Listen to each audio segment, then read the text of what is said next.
Hello students, welcome back to Elite tutors.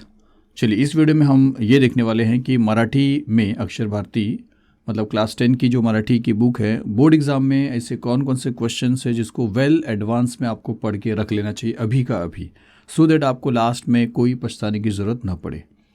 तो चलिए, आज एक चीज़ डिस्कस करेंगे स्थूल वाचन, और अगले वीडियो में हम और भी चीज़ें डिस्कस करेंगे सो दैट कि आपका जो मार्क्स है वो कन्फर्म हो जाए और आप अभी से उसकी तैयारी कर लें।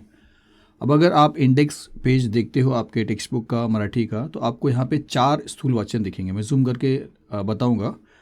तो एक ये है, उसके बाद सेकेंड अगर आप देखोगे तो आप ये है, उसके बाद थर्ड आप देखते हो तो ये है, तीसरे भाग में 3 भाग हो गया, चौथे भाग में अगर आप देखोगे तो ये है। तो ये जो 4 स्थूल वचन आप देख रहे हो, ये 4 के चारों स्थूल वचन में से बोर्ड एग्जाम में जो श्योर शॉर्ट क्वेश्चन आता है वो 6 मार्क्स का आता है स्टूडेंट्स। तो ये जो 6 मार्क्स आप देख रहे हो ना, ये मतलब आपको अभी कंफर्म कर लेना है। बाद में पढ़ेंगे और बाद में करते करते आपसे छूट जाएगा और बोर्ड एग्जाम में आप लिख नहीं पाओगे। इसलिए अभी आपके पास बहुत टाइम है, इसलिए आप अभी इसको कंफर्म कर लिए। हम क्या देखने वाले इसके अंदर कि बोर्ड पेपर में कैसे कैसे क्वेश्चंस आए हैं स्थूल वाचन को लेके, फिर हम टोटल कितने क्वेश्चंस अगर आप सारे के सारे स्थूल वाचन पढ़ना चाहते हो, और बुक्स के बारे में थोड़ा सा डिस्कस करेंगे कहाँ से पढ़ोगे आप। तो चलिए, बोर्ड पेपर्स की अगर बात करेंगे तो मार्च 2022 में इस स्थूल वाचन में जो कौन कौन से क्वेश्चंस आपसे पूछे गए थे, यहाँ पे ये जो लिंक है, ये वेबसाइट का लिंक है स्टूडेंट्स, जहाँ पे बहुत सारी चीज़ें हैं। अगर आप देखोगे तो आपको बहुत सारी इंपॉर्टेंट चीज़ मिलेंगी। ये जो लिंक है, ये जो डिस्क्रिप्शन बॉक्स में दिया जाएगा, ये बोर्ड पेपर को एक्सेस आप कर पाओगे। 2023 का बोर्ड पेपर मैं अपडेट कर दूंगा, यहाँ पे बताने वाला हूँ इस वीडियो में 2023 के लिए, लेकिन मैं अभी अपडेट नहीं किया हूँ, मैं कर दूंगा वो भी चीज़। तो ये लिंक डिस्क्रिप्शन बॉक्स में आपको मिल जाएगा, आप चले जाना, आपको सारे पेपर्स, बहुत सारे पेपर्स बोर्ड एग्जाम में जो आ चुके हैं वो आपको देखने को मिल जाएंगे। तो चलिए, मार्च 2022 में जो बोर्ड पेपर में स्थूल वाचन आया था वो कौन से क्वेश्चंस आए थे। तो चलिए, पहला जो स्थूल वाचन है भाग 1 में, वो है ये, मोठे होत असलेल्या मुलांनो। अब इसमें अगर आप मार्च 2022 का पेपर देखेंगे तो देखिए, ये एक क्वेश्चन आया है, प्रत्यक्ष अनुभवातून शिकणे। यहाँ पे देख रहे हो, प्रत्यक्ष अनुभवातून शिकणे हे अधिक परिणामकारक असते, हे विधान स्वानुभवातून स्पष्ट करा। वही क्वेश्चन देखिए, यहाँ पे लिखा कि प्रत्यक्ष अनुभवातून शिकणे हे अधिक परिणामकारक असते, हे विधान मोठे होत असलेल्या मुलांनो, क्योंकि यहाँ पे पाठ का नाम नहीं दिया रहेगा क्योंकि वो लेसन हमने पढ़ा था, यहाँ पे उसका नाम दिया रहेगा, या पाठा आधारे स्पष्ट करा।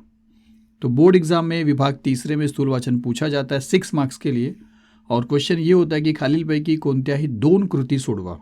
मतलब 3 क्वेश्चंस दिया जाएगा हमेशा, और आपको करना है सिर्फ और सिर्फ 2 क्वेश्चंस। तो एक क्वेश्चन आप देख रहे हो, मोठे होत असलेल्या मुलांनो में, ये वाला क्वेश्चन आपने देखा। अब इसके बाद जो दूसरा स्थूल वाचन है उसमें देखते हैं कि इसमें से कौन सा क्वेश्चन आया था। तो दूसरा स्थूल वाचन अगर आप देखते हो, जाता असताला, तो इसमें देखेंगे तो तुम्हाला समजलेली जाता असताला या कवितेतील सूर्याची भूमिका स्पष्ट करा। तो यहाँ पे भी देखिए, फर्स्ट क्वेश्चन है, तुम्हाला समजलेली कवितेतील जाता असताला, क्योंकि यहाँ पे कविता का नाम दिया रहेगा, नहीं तो नहीं समझेगा किस लेसन का या किस कविता का ये बात चल रहा है, क्वेश्चन चल रहा है। तो कवितेतील सूर्याची भूमिका स्पष्ट करा। तो देखिए, 2 में आपका 2 तो हो ही गया, जो आपको एक्चुअल में क्या करना है, 2 ही आपको सॉल्व करना है। तीसरा देखते हैं, जो ये जो लेसन था जगन कैक्टसचं, अगर 2022 के बारे में बात करेंगे तो ये कोविड की वजह से कैंसिल हो गया था लेसन, तो इसका कोई भी क्वेश्चन यहाँ पे आता भी तो भी मतलब आया नहीं है। वैसे भी 3 ही क्वेश्चन आ सकता है, 4 स्थूल वाचन में से कोई 3 ही आएगा, तो ये तीसरा नहीं आया था क्योंकि ये कैंसिल था। तो इसके बाद एक जो और बच रहा है, व्युत्पत्ति कोश, इसमें से अगर आप देखेंगे तो एक ही क्वेश्चन बहुत इंपॉर्टेंट है स्टूडेंट्स, व्युत्पत्ति कोशाचे कार्य। देखो यहाँ पे लिखा टीप लिहा व्युत्पत्ति कोशाचे कार्य। तो बोलने का मतलब, अगर आप 3 स्थूल वाचन भी करते हो तो भी आपका काम हो जाता है, 4 में से 3, और 3 में से कोई भी 2 आएगा वो आप आ ही सकता है। लेकिन चलिए देखेंगे हम आपको कितना पढ़ना चाहिए। ये हो गया मार्च 2022 का। अब इसके आगे हम देखते हैं मार्च 2020 में। तो इसमें अगर आप देखोगे मोठे होत असलेल्या मुलांनो, इस पाठ से, तो आपको देखिए क्या मिल रहा है यहाँ पे, स्काइज द लिमिट। यहाँ पे मिल रहा है स्काइज द लिमिट, ही परिस्थिती केव्हा निर्माण होऊ शकते ते पाठाच्या आधारे लिहा। यहाँ पे वही लिखा कि स्काइज द लिमिट, ही परिस्थिती केव्हा निर्माण होऊ शकते, हे मोठे होत असलेल्या मुलांनो या पाठाच्या आधारे लिहा, क्योंकि लेसन का नाम उनको देना पड़ेगा। उसके बाद सेकंड जो है जाता अस्ताला, अगर इसमें देखेंगे तो थोड्याशा पाण्यावर कसे, हाँ यहाँ पे है देखिए, नहीं ये तो कैक्टस का है, तो जो इसमें नहीं दिया क्योंकि 4 स्थूलवाचन में से 3 ही देगा, तो इसके अंदर से नहीं आया था। मतलब मार्च 2020 में ज़ाता अस्ताला इस पार्ट में से आपको क्वेश्चन नहीं दिया गया था। इसके आगे जो जगन कैक्टस से देखेंगे तो यही है कि थोड्याशा, यहाँ पे देखिए, थोड्याशा पाण्यावर कसे वाढावे याचा नमूना म्हणजे कॅक्टस या विधानाची यथार्थता स्पष्ट करा। और ये और भी क्वेश्चन है यहाँ पे, हमने अभी ये वाला क्वेश्चन देखा, तो आपने देखा कि 2 क्वेश्चन आपको मिल गया। अब तीसरा आप देख रहे हो तो आपको पता ही चल रहा है व्युत्पत्ति कोश का ही है। जो आप देखोगे तो लास्ट वाला जो स्थूल वचन है उसमें से आया है, और यही आया था इसके पहले वाले में भी, मैंने जो अभी बताया आपको। यहाँ पे वही देखिए, व्युत्पत्ति कोशाचे कार्य, मतलब ये बहुत इंपॉर्टेंट है। तो या बाकी सब देखिए है तो नहीं, मैं आपको लास्ट में बताने वाला हूँ है या नहीं है, करना चाहिए या नहीं करना चाहिए। उसके बाद चलिए दिसंबर 2022 का पेपर देखते हैं, और इसमें अगर आप देखोगे फर्स्ट स्थूलवाचन मोठे होत असलेल्या मुलांनो, तो यहाँ पे आपको मिलेगा मेटलायझिंग प्रक्रियेवर लेखक डॉक्टर अनिल काकोडकर यांनी कसे काम केले ते तुमच्या शब्दात लिहा। तो यहाँ पे देखिए, मेटलायझिंग प्रक्रियेवर काम न होण्याचे कारणे कोणती असावीत असे तुम्हाला वाटते। तो क्वेश्चन को अगर देखोगे तो एग्जैक्ट नहीं मिल रहा है, मतलब थोड़ा सा उन्होंने चेंज किया है। ये हो सकता है, थोड़ा रेयर चांस है, क्योंकि 3 क्वेश्चन में से आपको 2 क्वेश्चन तो ईजिली आराम से मिलेंगे। तो यहाँ पे इसका और इसका आंसर अगर आप चाहो तो सेम ही लिख सकते हो, क्योंकि यहाँ पे क्यों काम नहीं हो रहा था वो बताया है, फिर लेखक ने काम करके दिखाया, और उसकी आगे पीछे जो उसको शर्त रखे थे वो सारे शर्तों के बारे में भी इसी में बताया है, तो वो आप इसके जगह पे आराम से लिख सकते हो स्टूडेंट्स। सेकेंड अगर हम देखते हैं जाता अस्ताला, तो इसमें अगर देखेंगे तो मेटलायझिंग तो गया, तुम्हाला समजलेली जाता अस्ताला या कवितेतील सूर्याची भूमिका स्पष्ट करा। देखिए पहला ये वाला जो इसके पहले भी आपने देखा था। फिर देखिए टीप लिया में व्युत्पत्ति कोशाचे कार्य, है ना। इसके बाद कैक्टस का जो क्वेश्चन था वो नहीं था इसके अंदर, और फिर लास्ट में अगर हम देखेंगे व्युत्पत्ति कोश का, तो यही फर्स्ट वाला क्वेश्चन जो हमेशा पूछता है वही यहाँ पे है, व्युत्पत्ति कोशाचे कार्य। तो हमेशा आया है, इस बार भी आ जाएगा। ऐसा सोचना भी कभी कभी गलत हो जाता है स्टूडेंट्स। तो इसका सॉल्यूशन क्या है हम देखेंगे लास्ट में। तो इसके बाद हम देखते हैं मार्च 2019 का, और लास्ट में 23 का भी बोर्ड पेपर देखने वाले स्टूडेंट्स, इस साल का जो हुआ वो भी देखेंगे। तो 19 में अगर आप बात करोगे तो बार्क के बारे में देखिए, टीप लिया, ये वाला क्वेश्चन आया है यहाँ पे, टीप लिया बार्क के बारे में। तो क्वेश्चन घूम भी रहा है, इसके लिए आपको सारे क्वेश्चंस पढ़ना चाहिए, ऐसा समझना है। फिर जाता अस्ताला का क्वेश्चन आया है, जाता अस्ताला का कौन सा है, तुम्हाला समजलेली जाता अस्ताला या कवितेतील सूर्याची भूमिका स्पष्ट करा।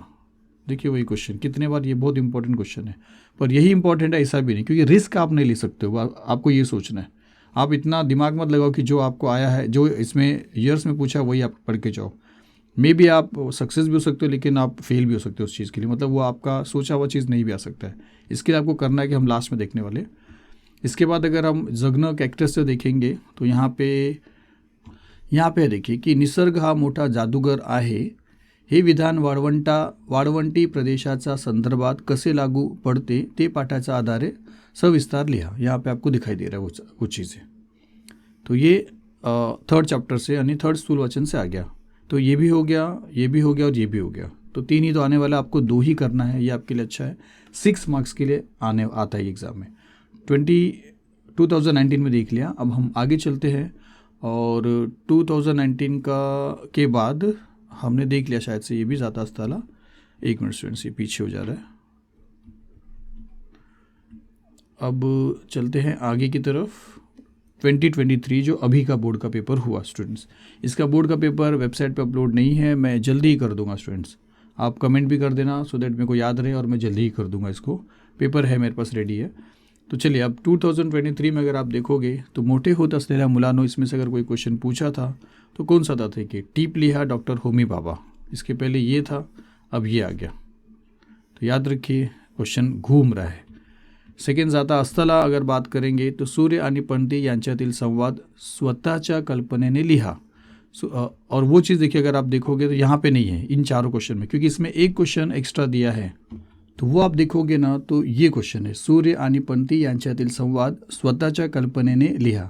अब ये चीज़ इतना इंपॉर्टेंट समझा नहीं जा रहा था, लेकिन इस बार ये ऐसा पूछ लिया गया स्टूडेंट्स। यहाँ पे अगर आप देखोगे तो सूर्य आणि पणती यांच्यातील संवाद स्वतःच्या कल्पनेने लिहा, जो यहाँ पे है।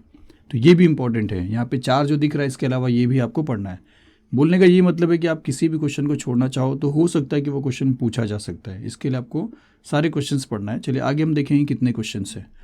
उसके बाद ज़ाता अस्ताला के बाद जगन कैक्टस, अगर इसमें से देखेंगे तो 2023 में ये ओमिट नहीं था, ये है, तो इसमें क्वेश्चन आया है या नहीं आया वो देखते। तो यहाँ पे देखोगे तो टिपालिहा सगवारो कैक्टस, अब यहाँ पे भी देखिए वही है, और यहाँ पे जो दो डिवीज़न है वही चीज़ यहाँ पे आपसे पूछा भी है। मतलब ये क्वेश्चन आया है 23 में, 23 में, और हो सकता है कि ये क्वेश्चन भी आ सके, तो आपको सारे के सारे क्वेश्चन पढ़ना है। चलिए फिर व्युत्पत्ति कोश में से अगर देखा जाए तो एक भी क्वेश्चन नहीं आया, क्योंकि ये मोटेहो तस्लेला मुलानो हो गया, और ये जगनो कैक्टस नहीं, सॉरी, ज़ाता अस्ताला, और ये जगनो कैक्टस, तीन का तीनों खत्म हो गया। तो 3 ही क्वेश्चन आता है, 2 ही क्वेश्चन आपको सॉल्व करना पड़ता है, 6 मार्क का क्वेश्चन आता है। ये आपको अच्छी तरह याद रखना है। भाग 3 रहेगा, विभाग 3 स्थूल वचन। तो अब हमको क्या करना है कि टोटल कितने क्वेश्चन से ये समझना है। अगर आप एक दिन में एक क्वेश्चन करते हो तो आपको कितने दिन लग जाएंगे, और अभी का भी आपको ख़त्म करना है, ये आपको फैसला करना है स्टूडेंट्स। तो टोटल अगर क्वेश्चन की बात करेंगे तो मोटेहो तस्लेला मुलानो, इसमें अगर आप देखा जाए तो मेन क्वेश्चन 1, 2, 3, 4, 5 ही है। लेकिन अगर आप इसको 2 समझते हो तो आपके लिए 6 हो सकता है स्टूडेंट्स। एक दिन में अगर आप एक आंसर भी ख़त्म करते हो एकदम लाइटली, मतलब विदाउट कोई टेंशन लिए, तो भी आपका कितने दिन में ख़त्म हो जाएगा ये हम देखेंगे। तो 5 क्वेश्चन आप यहाँ पे मान के चलिए, आप 6 समझ सकते हो। उसके बाद अगर आप देखोगे ज़ाता अस्ताला स्थूल वचन, तो 1, 2, 3, 4 है, देखने के लिए 4 है, लेकिन टोटल 5 इसलिए क्योंकि ये वाला क्वेश्चन भी आपको करना है। सूर्य आणि पंथी यांच्यातील संवाद स्वतःच्या कल्पनेने लिहा, तो टोटल यहाँ पे 5 है। 5 यहाँ पे हुआ, 5 यहाँ पे हुआ, 10 क्वेश्चन हो गया। अगर इसको आप मिलाओगे तो 11 हो जाएगा। उसके बाद जगन कैक्टस, तो अगर इसको देखोगे तो 1, 2, 3 और 4, 5, तो यहाँ पे 5 हो रहा है, 15 हो गया, और एक एक्स्ट्रा जो समझोगे तो 16 हो रहा है। फिर उसके बाद व्युत्पत्ति कोश की अगर बात करें तो वैसे इंपॉर्टेंट सिर्फ ये एक ही क्वेश्चन है, लेकिन कुछ बोला नहीं जा सकता स्टूडेंट्स, कुछ भी नहीं बोला जा सकता है। अभी तक यही दिया है हमेशा, अगर इस लेसन में से दिया है, लेकिन कोई गारंटी नहीं, कभी ये दोनों दे दिया, दोनों में से एक, तो गड़बड़ हो जाएगा। तो यहाँ पे हम इसको 3 समझ के चलेंगे। तो टोटल अगर क्वेश्चन की बात करेंगे तो यहाँ पे 10 क्वेश्चन हो रहा है, ये वाला, एक मिनट सॉरी, इसको मिला के तो 10 यहाँ पे है, उसके बाद 5 यहाँ पे है, और उसके बाद 3 यहाँ पे है, तो 18 क्वेश्चन है स्टूडेंट्स। अगर 18 को एक ज़्यादा समझ के चलोगे तो 19 है, 19 में 19 है स्टूडेंट्स, 19 मान के चलिए। तो 19 डेज़ में अगर चाहो तो आप ख़त्म कर सकते हो। आप इसको 30 डेज़ भी लेते हो तो भी 1 महीने का काम है, सिर्फ 1 महीना स्ट्रिक्टली इसको ओबे करने के बाद 6 मार्क्स आपके पॉकेट में स्टूडेंट्स, आपके हाथ में। आपको पता भी नहीं चलेगा कि आपने 30 डेज़ में कब इसको ख़त्म कर दिया। और ये बहुत ज़रूरी है, ये आपको करना ही पड़ेगा स्टूडेंट्स, क्योंकि बाद में ये सब के लिए टाइम नहीं रहता है। ऐसे और क्या क्वेश्चंस होंगे मैं आपको अगले वीडियो में भी बताऊंगा। इसके आगे आपको ये देखना कि बुक्स के बारे में, तो बुक्स देखिए, बुक्स आपकी मर्जी है। आप अगर डाइजेस्ट से पढ़ते हो तो वो भी चलेगा, अगर आप मास्टर की से पढ़ते हो तो भी चलेगा, और अगर आप टारगेट से पढ़ते हो तो वो भी चलेगा। मेन करके ये 3 चल रहे हैं। उसके बाद रिलायबल, वो सारी चीज़ें आपकी मर्जी है, लेकिन मेरे हिसाब से तीनों में से आप कोई भी जो आपको ईजी लगता है, जिसमें आपको लगता है कि हाँ ये आंसर सही है, और टीचर से भी आप चाहो तो डिस्कस कर सकते हो, वो बुक्स ही आप प्रीफर करो स्टूडेंट्स। लेकिन सबसे इम्पोर्टेंट चीज़ ये है कि इसको अभी फिनिश कर दो। स्थूल वाचन सारे के सारे 19 स्थूल वाचन 19 डेज़ का टारगेट बना के, या 30 डेज़ का टारगेट, 1 महीने का टारगेट बना के इसको आप ख़त्म कर दो, आपके पॉकेट में है। ऐसे और भी कुछ क्वेश्चंस है जो कंपलसरी क्वेश्चंस है, जो मराठी में भी आते हैं या और सब्जेक्ट में आते हैं। अगर आपको लग रहा है कि हाँ मैं उसकी वीडियो बनाऊँ तो प्लीज़ इस वीडियो के नीचे कमेंट करिए, लाइक करिए अगर आपको समझ में आ रहा है, आपको अच्छा लग रहा है मतलब, और शेयर भी ज़रूर करिए। सब्सक्राइब नहीं किया है तो सब्सक्राइब कर लीजिए। चलिए ये भी बोलना बाकी था, ये बोल दिया। चलिए मिलते हैं अगली वीडियो में। Thank you very very much.